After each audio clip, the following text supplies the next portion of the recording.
What's up? What's up, guys? Hey, dude, I'm Aaron Sawyer, I'm Matt Michaels. and this is the Refreshed Cast. So today we're going to talk about astrology and how understanding your astrological chart can help with your own personal development and the importance of that.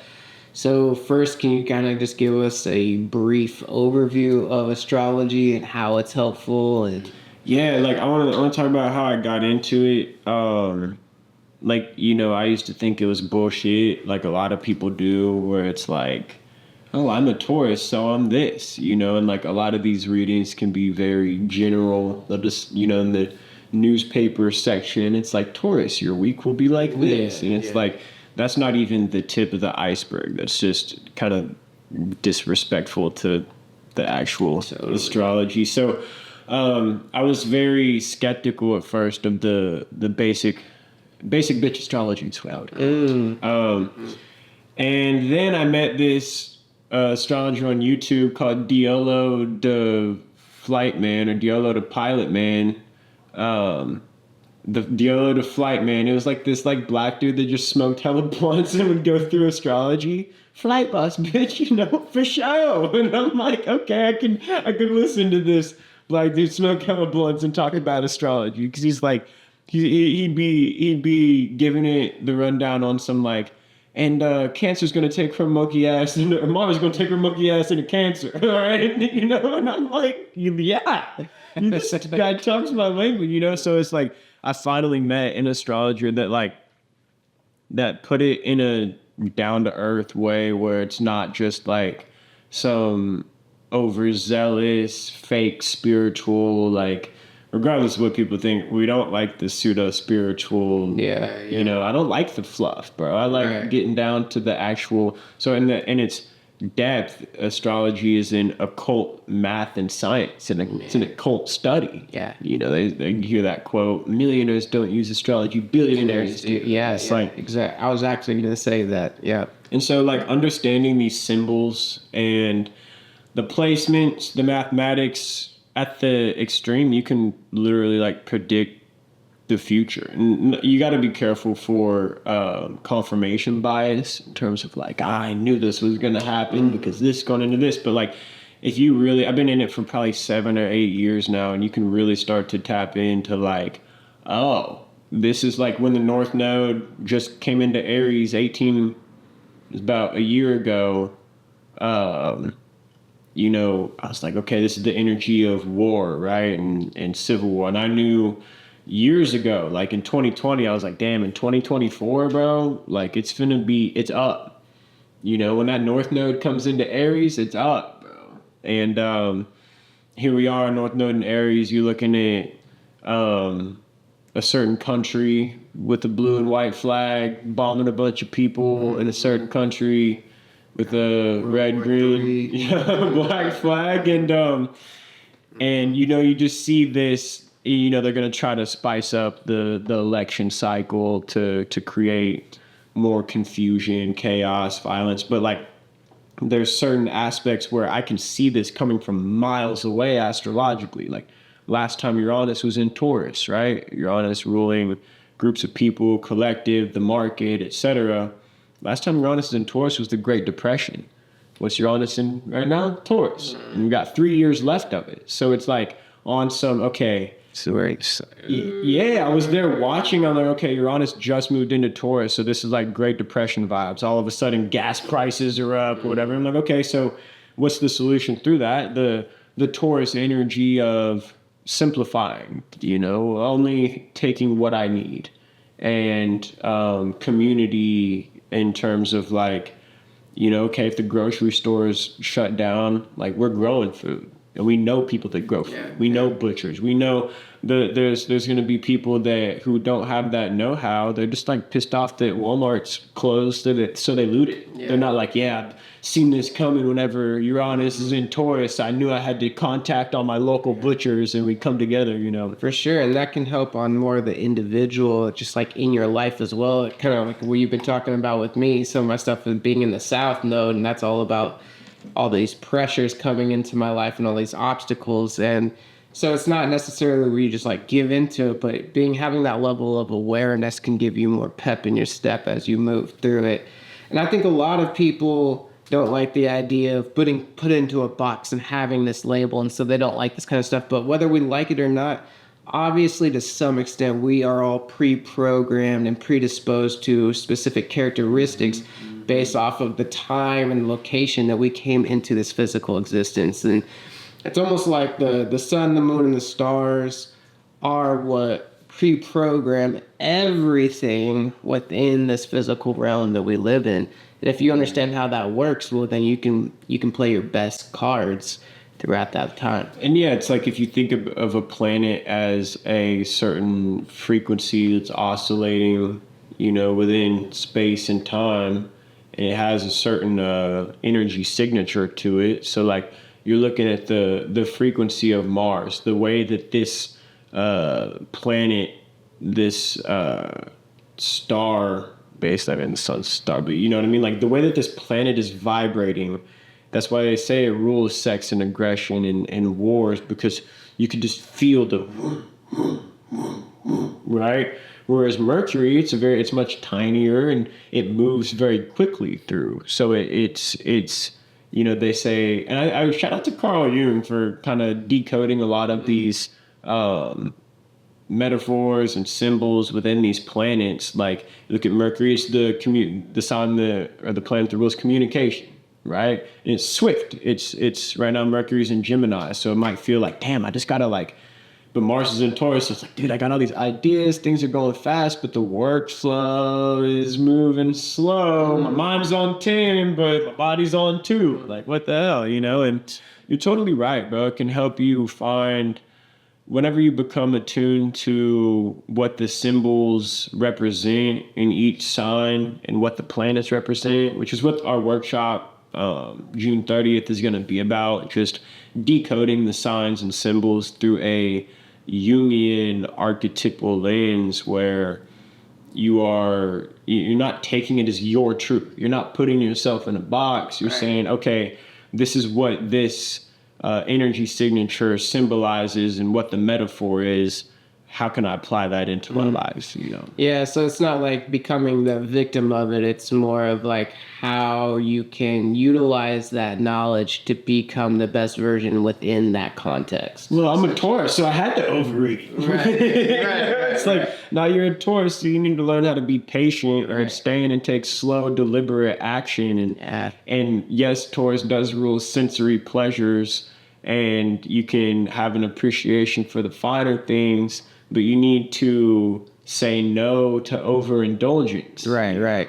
Yeah, totally. I get that as being a double Scorpio. It's like these huge ups and these huge downs, but I don't just need to accept that for my life, that I'm going to be a fucking wreck one week and then on top of the world the next and just terrorize all the people around me. It's about finding that balance and that center ground. Well, and you have a lot of energy in Libra too. Your sun is in Libra, so it's the whole mastery of, okay, well, how do I find balance? Like your whole life is like, I need to find balance between these emotional extremes. And I used to think that, sometimes I still do, that sometimes balance is just navigating between extremes. Like for Scorpios especially, and like especially with the Libra sun, it's like, well, how do I just be the constant observer, of Christ consciousness in the midst of just Matt's emotional whirlwinds, And I love the way that you talk about astrology and the way you bring that information. It's so much more digestible, and it doesn't come off a lot of times it's all like woo-woo and just like, but you really break it down in a way it's easily digestible. It doesn't seem so out there, especially for those that kind of struggle with it being a valid, even though it's way more than valid, it's absolute fact. But so how do you like to use astrology for your own personal development, or if you're doing readings for other people? Dude, like I like to do something that I've caught up on the last, I'd say this year, is like I'll do the light side of the sign in the house and then the shadow side of the planet sign. So what's a house? So the house would be like, so you have 12 astrological signs, and each of them has a number. So like Aries is the first house, Taurus is the second house. It's basically the signs, but the number assigned to them. Okay. Right. So like if my sun is in Taurus, but it's in the 12th house. So you go 1, 2, 3, 4, 5, 6, 7, 8, 9, 10, 11, 12. Oh, 12 is Pisces. So it's like the hidden energy behind whatever symbol your planet is in. So like my sun is in Taurus, but I have that hidden Pisces energy behind it, which is why I'm artistic. Pisces rules the unconscious, mysticism, creativity, arts, culture, drugs, and escapism and shit like that, dreams. And it's like that's why I come off as like earthy and grounded, kind of like I said, digestible, down to earth. There's also this like artistic wild side to me because that 12th house energy is interplaying with that stable Taurus. So it's like what you see, what is presented is totally not what is going on internally. That's really cool. I think that just goes to show how much of a disservice it is for people to be like, oh yeah, I'm a Libra, and then they leave it at that, and like you haven't even scratched the surface. Like you don't even know anything about who you really are until you dig into your sun, your moon, your rising, and then what houses it's in, and then that really gets the context fully of those personality traits and how they work. I would say honestly, the first thing that I would check out if you're new to astrology, like people go big three, sun, moon, rising. I would say, what is your north node and what house is it in? Like, so what are the nodes? So the node, like the north node is like your North Star, bro. It's where your soul is headed towards. And your south node is the energy you're moving away from. And they're always going to be opposite. So my north node is in Virgo.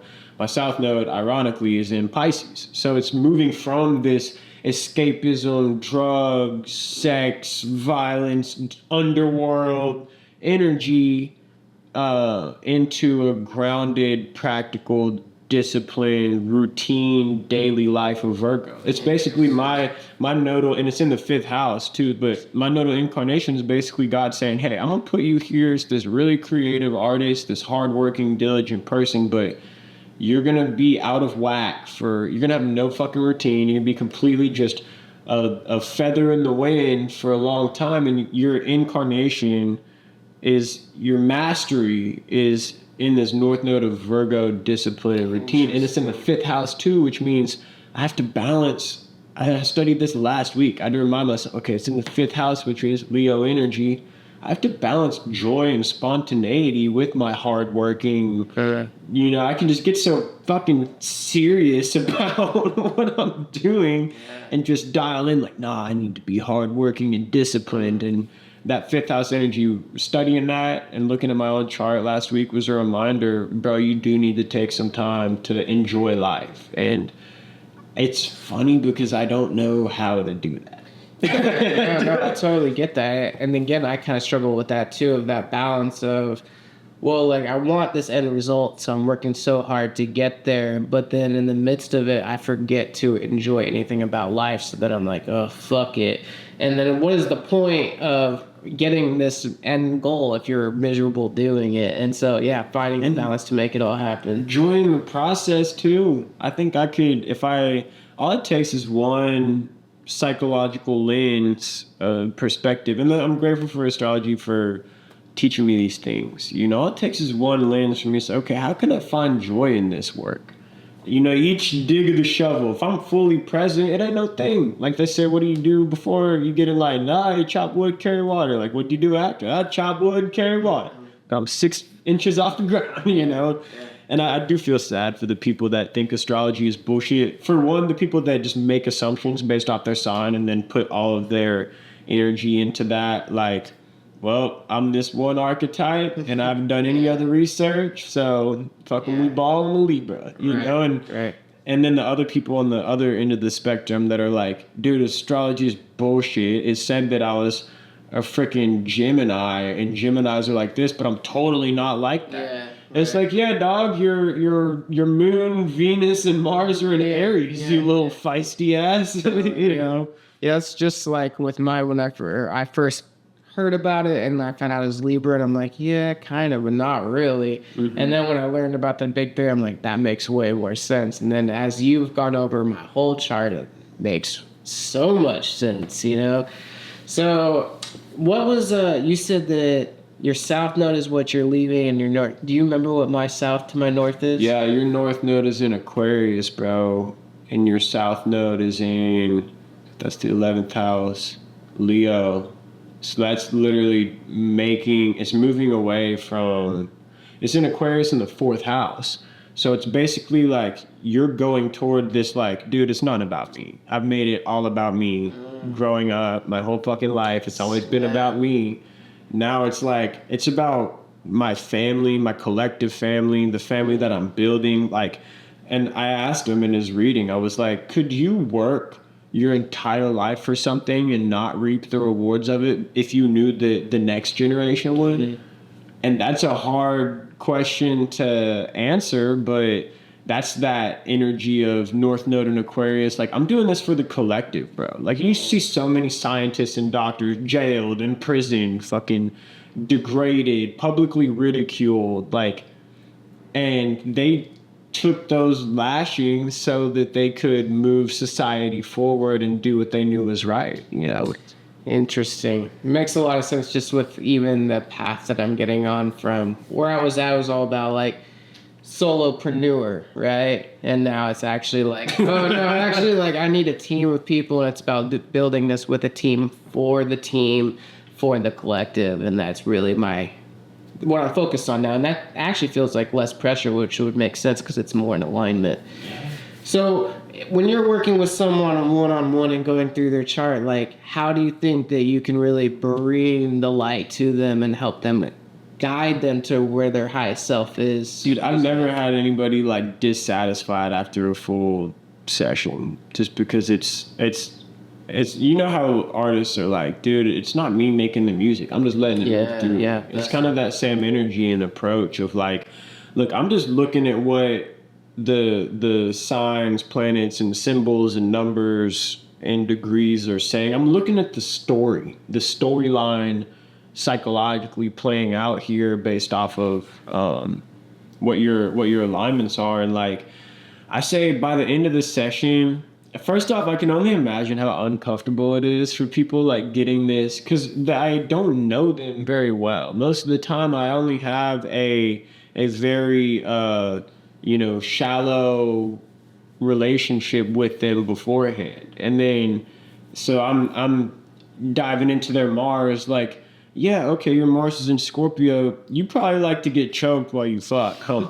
And they're like, what? And like I can totally see in the light side and shadow side of people like how it can be an uncomfortable experience or a vulnerable experience. Like, damn, how the hell what do you mean, bro? But at the end of it, they're like, yo, thank you so much. Like, and I do it on audio message, so they can always go back and refer to this audio message of like, okay, maybe they're having a rough day a couple weeks later, and I'm just like, let me go back to that. And then it's like, oh yeah, the Jupiter being here kind of is where I get luck and optimism in the shot. Okay. And like it can just provide a lot of clarity and context for different facets of, Mercury being communication, Venus being love, Mars being aggression, Jupiter being luck. It's like, okay, so, and I like that segmentation aspect because sometimes it's helpful to typify and, put things in containers so you can, deal with it better, understand it better. Yeah. I thought it was really cool when you were doing the reading for me and Kaladin, going into parenting and how you tied that all in together. And even we were talking about our Mars, so our communication, right? And we're just so opposite in the way we communicate. So it's just interesting to hear that. Oh, Mercury, yeah. Mercury, the double Aries energy in Mercury. Right. I'm like, dude, thank God she has it. Not you. She would be brutal. And it was just really cool to hear that, because as we were listening to what my Mercury was in as opposed to hers, and Like that just explains our communication dynamic to a T. And that doesn't mean that we have to be in the worst version of that. It's just like, oh, where we can improve to see each other and meet each other for better communication in general. And I just think that that's so powerful to be able to get that kind of information, to be able to walk through that kind of stuff. So I wanted to, first of all, thank you for that reading. The reading you did with us, I think that that would be something really cool for you to offer to other couples, like couple readings like that. Man, it could be powerful. And, I have this idea that things like Myers-Briggs, human design, numerology, Enneagram, they all really are kind of in some way derived from astrology. I told you when I first got into astrology, I just got my sun sign. I was like, I didn't really put any value into it. But when I got into Enneagram and Myers-Briggs, I was like, oh, this shit makes sense. Like that actually, I felt validated and seen for the first time. And that's what astrology's done for me when I actually dug into it. Do you think that they are all kind of intertwined with astrology? Yeah, bro. Like in even Vedic astrology and Chinese astrology and all of these metaphysical constructs and occult studies are basically a compilation of wise men and wise women over the last probably hundreds of thousands of years of them documenting, hey, this is how we typify, this is how we make sense of life. Like if you have no myth, if you have no story that you can tell that brings you closer to enlightenment and understanding about the world around you, you can't make sense of the world around you. And I think that America, like just the world has lost its myth. People don't believe in religion anymore. They don't believe in the traditional textbook way of doing things. And so when you look at, numerology, of course it plays into astrology because your, North Node in the 4th house, the number 4 holds a certain vibration, and that's going to also represent what it reps out in numerology as well as the Cancer energy. Yeah. And human design is dope. I need to really dive into that because I feel like that's the next level of like, that which is true stands the test of time. So if you're going to have these trends coming and going, but what's been here and what's here to stay, it's going to be a very interesting thing to look. I mean, Chinese astrology been around forever. And it's like they're out here fucking with dragons and snakes and he's an ox, and it's like, and it's dope because I don't hold myself to one type of astrological lens or zodiacal lens. So I can go, okay, we're also in the Chinese year of the dragon. I'm a Chinese tiger. So this is a great time for me to start a business, a great time for me to go out and get some. It's a very powerful year, and like whenever it was 2020, it was the year of the metal rat. Whenever all the lockdowns happened and shit, I was like, oh, I smell rats, you know what I mean? And then I remember going through this reading and it was like, people aren't going to dig your sense of humor very much this year. For you tigers, the year of the metal rat's going to be very difficult for you. And so I was like, making jokes about soft genocide, no one was getting it. But it's crazy because the next year, the year of the tiger, I knew the year of the tiger was coming up the next year. And the forecast was basically that's when you're going to be in the public spotlight more. It's a great time for you to get exposure. And that was whenever I really started taking off as an artist. And I knew that my first battle in the year of the tiger, I wore a shirt with tigers on it. And you can utilize this energy once you kind of decode these transits to really, okay, shit's in Gemini right now. So let me check, double check, and triple check. Let me not be so quick to make assumptions. Let me not be a brash communicator. And so it really can just be such a life hack when you know how to utilize it. Yeah. And I think that really one of the most important things is self-identity and self-awareness. And the vast majority of the population, at least in America, has no self-awareness. We don't have a sense of identity. We don't know who we are. We don't have culture. We have anti-culture, really, in the United States. So for me, like, to really get to a place of healing yourself and becoming the best version of yourself, you got to know who you are. And you can't actually love yourself if you don't know who you are. So I think that these are just great tools to actually build that self-awareness and self-love so that you can become the best version of yourself. Yeah, man, and I definitely love it. If y'all pulled up to the Skool workshop, Skool, Skool, it's an app, download it, hook us up, like hook up with the Refresh community on there. It's something very powerful. We want to bring a community of like-minded individuals together to create something that is way bigger than all of us, you know? And also it's just like good to get out of the metaverse scrolling paranoia, fear stuff and actually like learn something, you know, and connect with people that have the same philosophies, but not so much to where it's an echo chamber. And I'm excited. I think what we'll do for the June 30th workshop is go on, you know, just I'll go through each planet and I'll go through each sign and I'll do it in ways that you might have never heard before. You know, I think that's the best way that I could put it would be, you know, I'm so tired of hearing the basic, the bare ass minimum of all of this stuff. So I really want to do a deep dive. Shout out to DLO, the Flight Man, and the Leo King. Leo King goes hard too. Yeah, dude. Yeah. They ran so I could jog. I'm coming now. That's awesome, man. Well, yeah, I just want to reiterate that we do have the Refreshed Healing community in Skool, $28 a month. That's all things astrology, human design, numerology, detoxification, spiritual work, communication with your relationships, everything that you need to heal your life physically, mentally, and spiritually. And if you want a reading, you should definitely get it, Aaron. It's one of a kind, nothing like it. Definitely check it out. Just kidding. Refresh cast.